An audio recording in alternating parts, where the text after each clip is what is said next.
Hello student, स्वागत है आप सभी का एग्जाम फ्रेंड 365 में। तो आज हम लोग जो है 6 अंकों के प्रश्नों में मैथमेटिक्स के प्रश्न को ही अटेम्प्ट करने वाले हैं। तो मैथमेटिक्स के प्रश्न जो हैं यानी कि चैप्टर नंबर 4 से लिया गया है। चैप्टर नंबर 4 यानी कि द्विघात समीकरण से लिया गया है। तो आपको पता होगा, मैं पहले ही बता चुका हूं कि द्विघात समीकरण से 6 नंबर के 4 नंबर के प्रश्न काफी पूछे जाते हैं। तो अभी हम लोग द्विघात समीकरण को ही यानी कि उसमें जितने 6 नंबर के प्रश्न पूछे गए हैं उन प्रश्नों को पूरा का पूरा हम लोग यानी कि कवर करने वाले हैं। तो आपको पता है कि एक एक वीडियो में हम लोग दो प्रश्नों को यानी कि सॉल्व करते हैं, अथवा करके जो है दोनों प्रश्नों को सॉल्व किया जाता है। तो 6 नंबर में जो है आपका प्रश्न जो है, जो आज का जो प्रश्न है वो बोर्ड पे दिख रहा होगा आपको। तो ये 2 प्रश्न पे हम लोग आज चर्चा करेंगे। इन 2 प्रश्नों को हमें सॉल्व करना है। तो पहला प्रश्न आप देख पा रहे हैं, लिखा है 2 क्रमागत धन सम संख्याओं के वर्गों का योग जो है 244 है, संख्या ज्ञात कीजिए। एक सवाल हमारा कंप्लीट होता है, ये ऊपर वाला। फिर उसके बाद अथवा करके दिया गया है कि ये सवाल जो है अथवा या इसको कीजिए या इसको कीजिए। तो एक मोटर बोट जिसकी स्थिर जल में चाल कितनी 18 किमी प्रति घंटा है, 24 किमी प्रति घंटा के प्रतिकूल जाने में तथा वही दूरी धारा के अनुकूल वापस आने की अपेक्षा 1 घंटा अधिक लेती है, तो धारा की चाल ज्ञात करनी है। इन 2 सवालों को हम लोग जो है इस वीडियो में सॉल्व करने वाले हैं। तो पहला क्वेश्चन जो है सॉल्व करेंगे। आप लोग यहाँ पे देखेंगे इसको कैसे, इसको समीकरण को यहाँ पे बनाया जाएगा, उसके बाद उस समीकरण को हल किया जाएगा। तो आप जो है समीकरण को कैसे बनाया जाता है इस बात को आप सीखें। तो लिखा है 2 क्रमागत धन सम संख्याओं के वर्गों का योग। तो पहले आपको 2 क्रमागत धन सम संख्या जो है ना एक काल्पनिक रूप से बनानी पड़ेगी। तो इस बात को हम यहाँ पे लिखेंगे, माना 2 क्रमागत धन सम संख्या मान लेंगे यहाँ पे। यानी कि माना 2 क्रमागत धन सम संख्या को जो है हम लोग काल्पनिक रूप से मान लेंगे। जैसे कि आपको पता है जो सम संख्याएं होती हैं वो कैसे होती हैं, 2, 4, 6, 8, 10। तो आप देख पा रहे हैं कि ये क्रमागत जो है सम संख्या है। तो सम संख्या क्रमागत है, तो आप देख पा रहे हैं यहाँ पे 2 जोड़ने से ही अगला प्राप्त होता है। 4 में हमने 2 जोड़ा तो 6 आया, 6 में हमने 2 जोड़ा तो 8 आया, 8 में हमने 2 जोड़ा तो 10 आया। तो यानी कि क्रमागत संख्या निकालने का, जैसे 8 के बाद 10 निकाले तो 8 में हमने क्या किया, 2 को बढ़ा दिया। तो इसी तरह से 10 का क्रमागत संख्या, अगर क्रमागत सम संख्या निकालें तो हमें क्या करना पड़ेगा, 2 बढ़ाना पड़ेगा। तो यानी कि ये हो जाएगा आपका 12। तो आप ये बात आपको समझ में आ गई है कि अगर एक संख्या है, अगर उसका हमें क्रमागत सम संख्या निकालना हो तो हमें 2 क्या करना पड़ता है, उसमें जोड़ना पड़ता है। तो इसीलिए हमने मान लिया कि जो पहली जो सम संख्या वो क्या है, यक्स है। पहली सम संख्या क्या है, यक्स। 2 क्रमागत धन सम संख्या है, तो पहली संख्या को हमने यक्स मान लिया। तो इस यक्स का जो क्रमागत होगा इससे 2 अधिक होगा, तो यानी कि वो हो जाएगा आपका यक्स धन 2। ये बात आपको समझ में आ गई होगी। तो यहां पे लिख सकते हैं, ऐसे इसको लिख लेंगे, x और x धन 2। यहां पे जो है माना 2 क्रमागत धन सम संख्या बराबर x और x धन 2 है। तो ये जो है हमारा 2 क्रमागत धन सम संख्या है। आपको मैं बता दिया कि क्यों, यानी कि पहले को x मानेंगे तो दूसरा जो है उससे 2 बढ़ाएंगे, 2 जोड़ेंगे तो जो है आपका दूसरा प्राप्त होगा। तो इस तरह से ये जो है 2 संख्या जो है काल्पनिक रूप से हमने मान लिया है, मान्यता के रूप में ये 2 अब जो है प्रश्नानुसार इसमें बोला गया है। यहाँ पे लिखेंगे प्रश्नानुसार। तो प्रश्नानुसार आप देख सकते हैं बहुत ही आसान है। ऐसे सवाल अगर 6 नंबर में आपसे पूछे जाते हैं तो समझिए आपका लक बहुत बढ़िया है, बहुत ही अच्छा पेपर यानी कि आपके लिए बना है।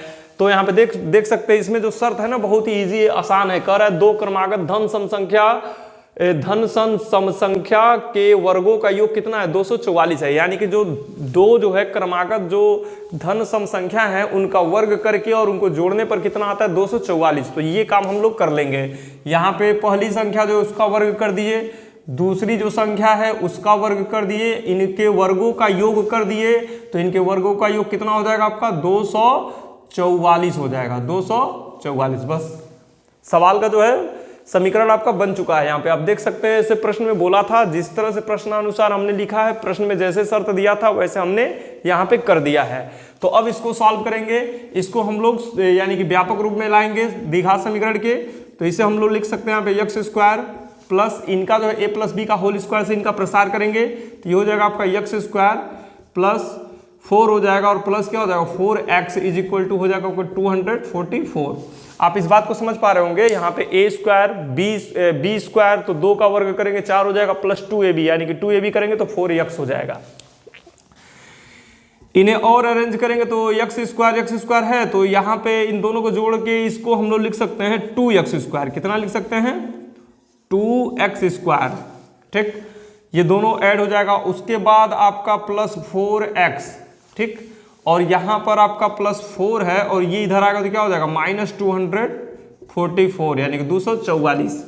इन दोनों को जोड़ लेंगे, ये दोनों अचर पद है, तो आपका 2x स्क्वायर धन 4x, और ये जो है आपका माइनस, अधिक का चलेगा, अधिक कम घटाएंगे 240, कितना हो जाएगा आपका? 240 बराबर हो जाएगा 0।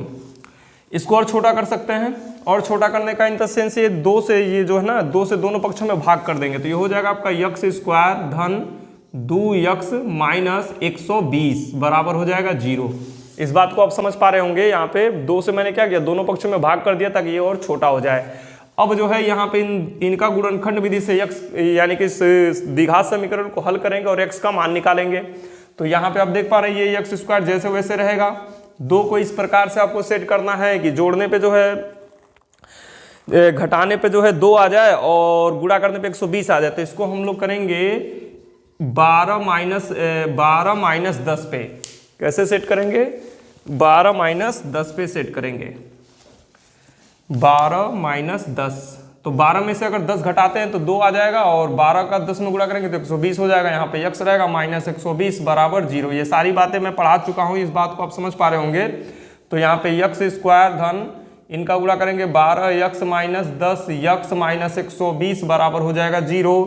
फिर अगले लाइन में इन दोनों में x कॉमन है, तो x कॉमन ले लेंगे तो x धन हो जाएगा आपका 12, और माइनस इसमें 10 कॉमन है, तो यहाँ पे x धन हो जाएगा आपका 12 बराबर हो जाएगा 0। तो एक ब्रैकेट में हो जाएगा x धन 12, और दूसरे कोष्टक में हो जाएगा x माइनस 10 बराबर हो जाएगा 0। अब यहाँ पे आपको पता है कि एक बार x धन 12 बराबर 0 लेंगे, फिर लिख देंगे या x माइनस 10 बराबर क्या ले लेंगे? 0। तो यहाँ पे x का जो मान आएगा वो माइनस 12 हो जाएगा, यहाँ पे जो x का मान आएगा वो क्या हो जाएगा? 10 हो जाएगा। तो यहाँ पर हम लोग क्या लेंगे? धनात्मक संख्या लेंगे, क्योंकि यहाँ पे ये x का मान ऋणात्मक नहीं लेंगे। जो x का मान होगा वो क्या होगा? धनात्मक होगा। तो यहाँ पे हम लिखेंगे धनात्मक मान लेने पर x का धनात्मक मान लेने पर, x का धनात्मक मान लेने पर, तो x का धनात्मक मान लेने पर यानी कि x बराबर क्या लेंगे? 10। यहाँ पे हम लोग x का मान 10 लेंगे, तो यहाँ पे 2 क्रमागत जो पूर्णांक है उसको हम संख्या उसको हम लोग ज्ञात कर सकते हैं। तो इस बात को हम यहाँ पे लिखेंगे, इसको ब्लैक पेन से लिखा जाए, क्योंकि आंसर जो है मैं पहले आपको बता चुका हूँ, ब्लैक पेन से ही लिखिए। तो यहाँ पे लिखेंगे अतः 2 क्रमागत धन सम संख्या बराबर x तथा x धन 2, ये था। यहाँ पे हम लोग क्या किए हैं? एक मिनट, दिखाई दे रहा है कि नहीं देखते हैं, थोड़ा सा बोर्ड का जो है दिखाई दे रहा है। तो यहाँ पे हम लोग क्या करेंगे? इसको जो है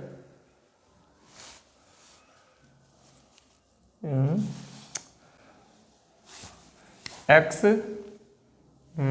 इसको जो है आप ब्लू पेन से ही लिखिए, क्योंकि यहाँ पे इसका मान रख के आप इसको ज्ञात कर रहे हैं, तो इसको ब्लू पेन से ही लिखिए। लास्ट में आंसर जो होगा उसको ब्लैक पेन से करना रहेगा, तो इसको हम लोग ब्लू पेन से ही लिखेंगे। यहाँ पे लिखेंगे अतः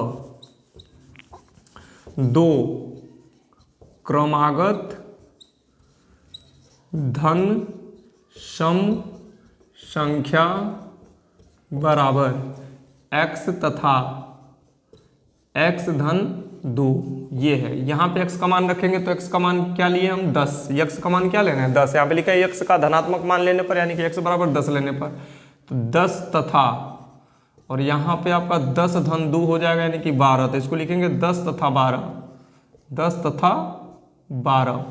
तो यानी कि जो धन क्रमागत संख्या वो क्या है 10 और 12 है। तो इस तरह से आंसर हमारा जो रहेगा वो क्या रहेगा 10 12। तो उत्तर में लिख देंगे, उत्तर हमारा क्या है यानी कि 10 और 12, 10 और 12। तो दो क्रमागत धन सम संख्या जो है ना 10 और 12 है। तो देख सकते हैं दो क्रमागत धन सम संख्या है, इनका वर्ग करेंगे 100, इनका वर्ग करेंगे तो 144 और दोनों को जोड़ देंगे तो कितना हो जाएगा 244। तो ये जो है हमारा सवाल जो है जांच भी यहाँ पे हो गया। तो इस तरह से आप देख पा रहे हैं क्वेश्चन नंबर फर्स्ट यानी कि जो ये है फर्स्ट वाला उसको तो हम लोग सॉल्व कर लिए। 6 नंबर का आपसे पूछा गया था एग्जाम में, 2000 कब पूछा गया था, ये 2022 में पूछा गया था।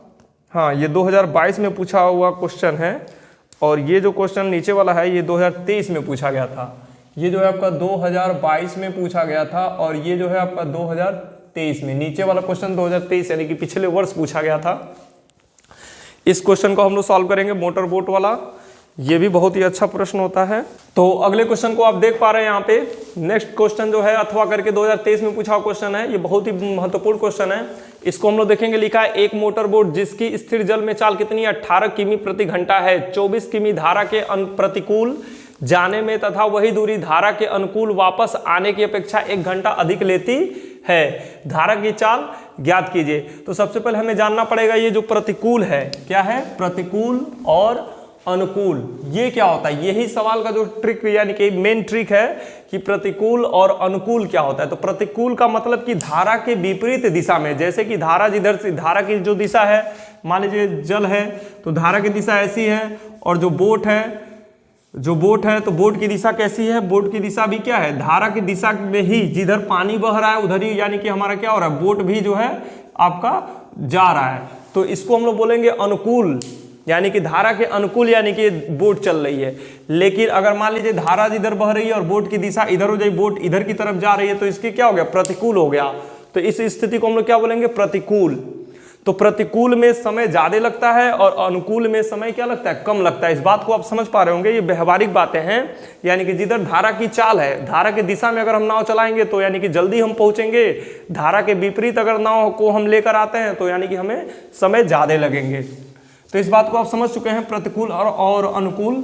तो यहाँ पे प्रश्न में बोला गया है कि एक मोटर बोट है जिसकी स्थिर जल में चाल कितनी 18 किमी प्रति घंटा है। यानी कि एक मोटर बोट है स्थिर जल, स्थिर जल का मतलब ये हुआ कि उसमें कोई चाल नहीं है, यानी कि पानी में कोई बहाव नहीं है, कोई चाल नहीं है। अगर स्थिर पानी है तो उसमें अगर मोटर बोट आपका चल रहा है तो वो मोटर बोट का जो मतलब चाल है वो कितना 18 किमी प्रति घंटा है। फिर आगे कह रहा है कि 24 किमी धारा के प्रतिकूल, यानी कि मोटर बोट जो है ना 24 किमी जा रहा है। कहाँ जा रहा है धारा के प्रतिकूल, यानी कि जिधर से धारा बह के आ रही है उधर की तरफ वो जा रहा है, और वो भी कितना गया 24 किमी मतलब 24 किलोमीटर गया।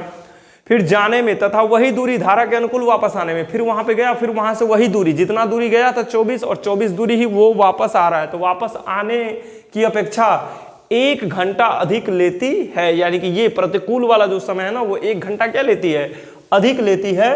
तो धारा की चाल ज्ञात कीजिए। तो धारा की चाल आपको पता ही नहीं, यानी कि आपसे मोटर बोट की चाल दी गई है और आपसे क्या पूछा गया है जो धारा यानी कि जो पानी का बहाव है उसका चाल पूछा गया कि पानी जो है किस बहाव से चल रही है। तो उसको हम लोग मान लेंगे जो पानी का बहाव है वो x किमी प्रति घंटा है।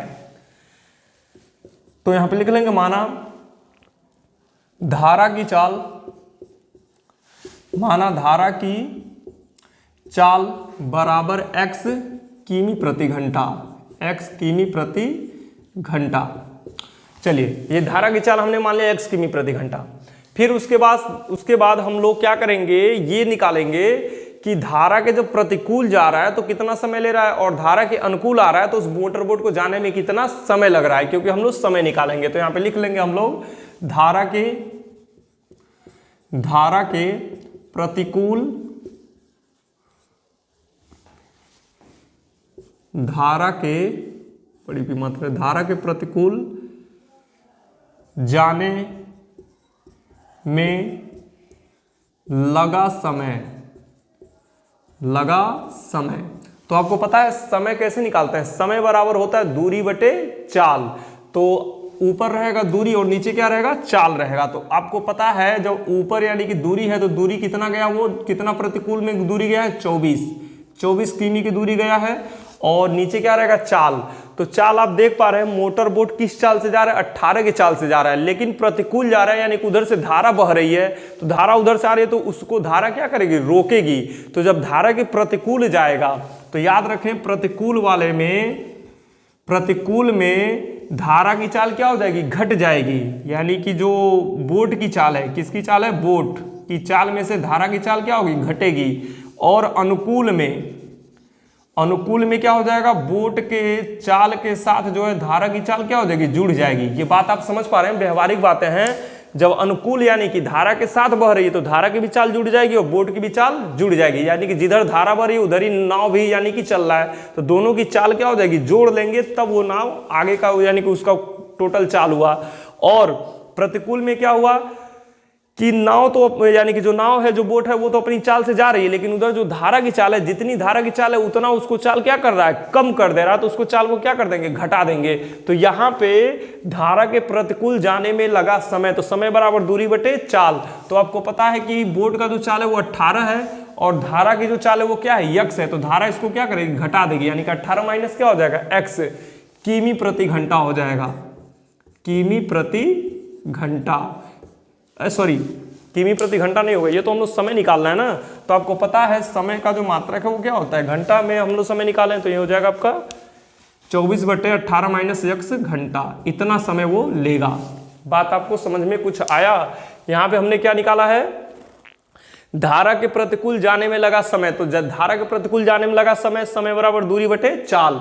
तो प्रतिकूल गया है तो यानी कि धारा का चाल घट जाएगा, तो यानी कि इतना बटे इतना घंटा उसको लगा है। अब जो है धारा के अनुकूल जाने में लगा समय, धारा के अनुकूल जाने में लगा समय, तो समय मतलब दूरी तो उतना ही तय करेगा, 24 दूरी ही तय करेगा, पूरे का बटा 18 धन x हो जाएगा। यहाँ पे धारा के अनुकूल है तो यानी कि धारा का जो चाल है वो क्या हो जाएगा, जुड़ जाएगा, तो इतना घंटा ले रहा है। तो अब आपको समझ में आ गया होगा। अब जो है हम लोग समीकरण को यहाँ पे बनाएंगे। तो आपको पता है प्रश्नानुसार, यानी कि प्रश्न में बोला गया है, प्रश्नानुसार, प्रश्न में आपसे बोला गया है यहाँ पे कि जो प्रतिकूल वाला समय है वो अनुकूल वाले समय से 1 घंटा अधिक लेता है। तो प्रतिकूल में समय ज्यादा लगेगा और अनुकूल में समय क्या लगेगा, कम लगेगा। तो कितना अधिक इससे लग रहा है, 1 लग रहा है। तो यानी कि इसका मतलब कि 24/18 माइनस x में से हम घटा दें 24/18 धन x को, तो आंसर हमारा आएगा 1 घंटा। बात समझ रहे हैं ना, ये दोनों समय है, प्रतिकूल वाला और अनुकूल वाला। तो प्रतिकूल वाला जो समय है वो ज्यादा लगेगा और अनुकूल वाला समय कम लगेगा। तो कितना वो ज्यादा लग रहा है, 1 घंटा अधिक लग रहा है। तो अधिक वाले में से कम वाले को घटाएंगे तो कितना आएगा, 1 ही तो आएगा। तो इस तरह से प्रश्नानुसार हमने समीकरण को बना लिया। यही मेन है समीकरण को बनाना। अब इसके बाद से यहाँ पे वही नियम, गणित का नियम लगाकर इसका लसा लेंगे, तो लसा हो जाएगा आपका 18 माइनस x और 18 धन x। ठीक है, ये लसा हो गया। ये प्लस वाले से यहाँ पे हम लोग क्या करेंगे, गुणा करेंगे। इसको कैसे गुणा करें, यहाँ पे 24 का गुणा जो है 18 धन x से हो जाएगा और माइनस, ये प्लस से प्लस कटेगा, इसका गुणा माइनस वाले का, यानी कि 24 का गुणा जो है 18 माइनस x के साथ हो जाएगा, बराबर हो जाएगा 1। ये बात आपको समझ में आया होगा। यहाँ पे हम लोग क्या कर रहे हैं, 24 को कॉमन ले रहे हैं। 24 को क्या कर रहे हैं, कॉमन ले रहे हैं। यानी कि 24 जो इसके पास है तो 24 को मैंने कॉमन ले लिया। तो यहाँ पे 18 धन x और माइनस यहाँ पे हो जाएगा आपका 18 धन x हो जाएगा। यह भी जो है आपका x हो जाएगा। क्यों x हो जाएगा, क्योंकि सामने माइनस है, तो 1 करके लिखेंगे तो 24 तो कॉमन हो गया है, तो ये माइनस सामने, तो इसके अंदर का चिन्ह बदल देगा। पूरे का बटा, नीचे आप देख पा रहे हैं इनका a माइनस बी और a प्लस बी के रूप में है, तो 18 का वर्ग और x का वर्ग, ऐसे कर देंगे हम लोग 18 का वर्ग और माइनस x का वर्ग, और बराबर यहाँ पर हो जाएगा आपका 1।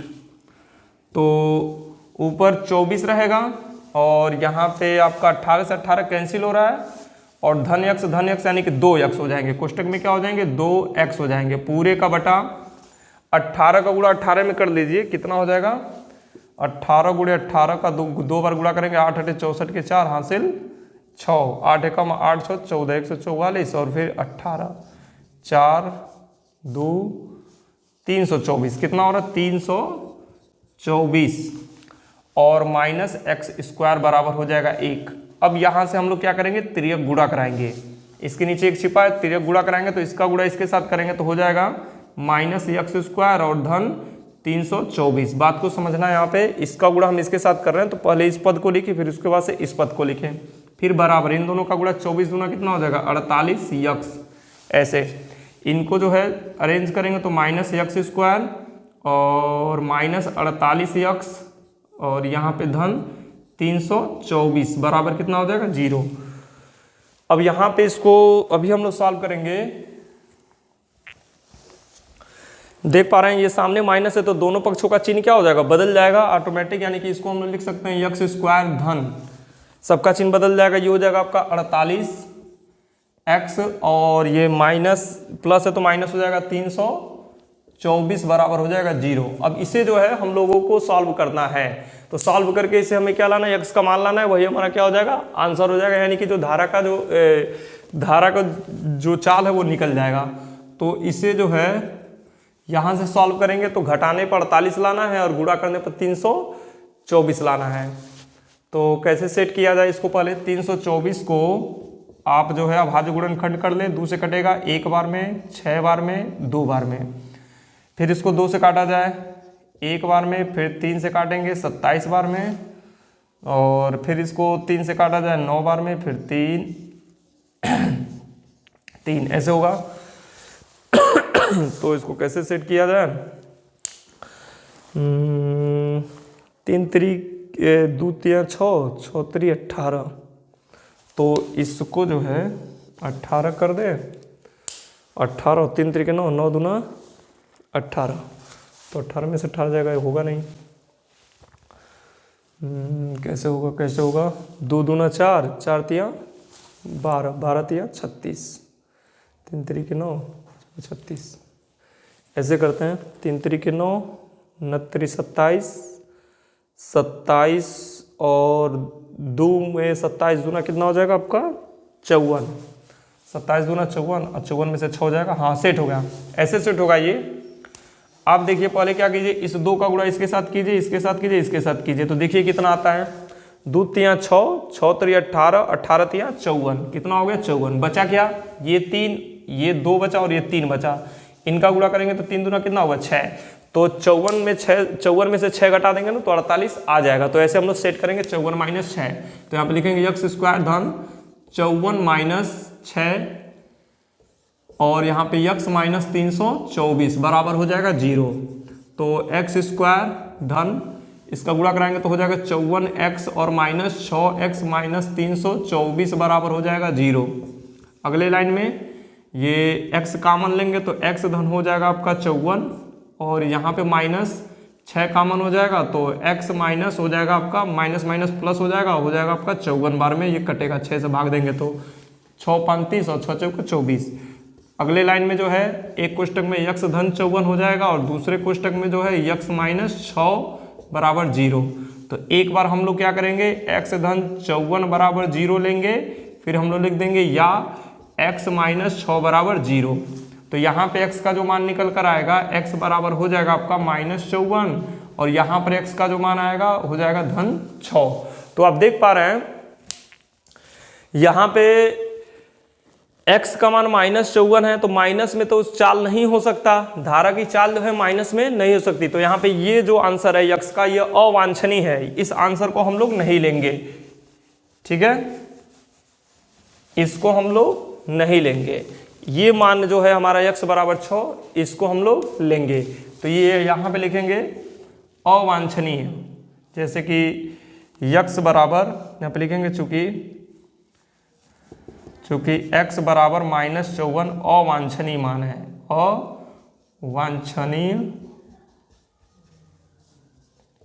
अवांछनीय, ठीक है ना, माइनस में कोई चाल नहीं होगा, यानी कि ये हम लोग लेंगे x बराबर 6 लेने पर।